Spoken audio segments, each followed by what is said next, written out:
It's called in-ears. These little in-ear monitors. You have to, right? Yeah. Or else you'd go deaf. Oh, yeah. Pete Townshend's practically deaf from The Who. I mean, he can't hear a thing.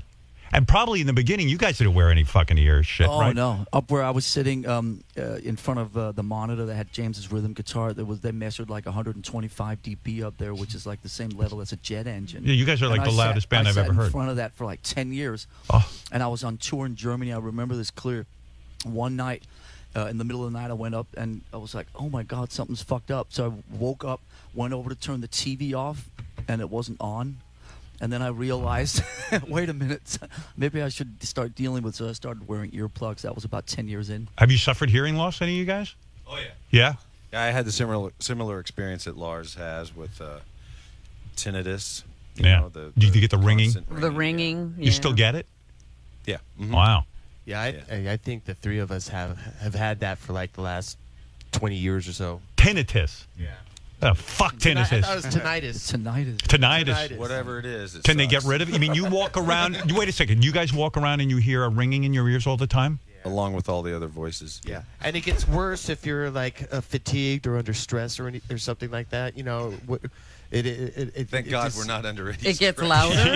Yeah. Ever fatigued. Lucky you have no stress in your life. Yeah. No, but It gets seriously, louder. It isn't does that the get most louder. annoying thing to walk around to hear that? Do you get used to You it? get used to it. I mean, it's sad, but you learn how to deal with it. The hardest thing for me is that you can never hear what other people are saying. Like if you're sitting in a restaurant and there's like a little bit of music in the background, a lot of trendy restaurants will have music. You got to like lean in, you know, huh? What? Say that again. You got to really like start acting. I mean, I'm not making this up. You got to sometimes like sit and really like concentrate on people's faces and their mouths and just see what they're saying. It helps to be a little bit of a lip reader if you have tinnitus. But isn't that sad? You guys are such great musicians. It could come to the point where you can't hear your music. Right. I mean, you'll be like fucking I don't- Beethoven it's or not- whoever the hell Still that be was. writing.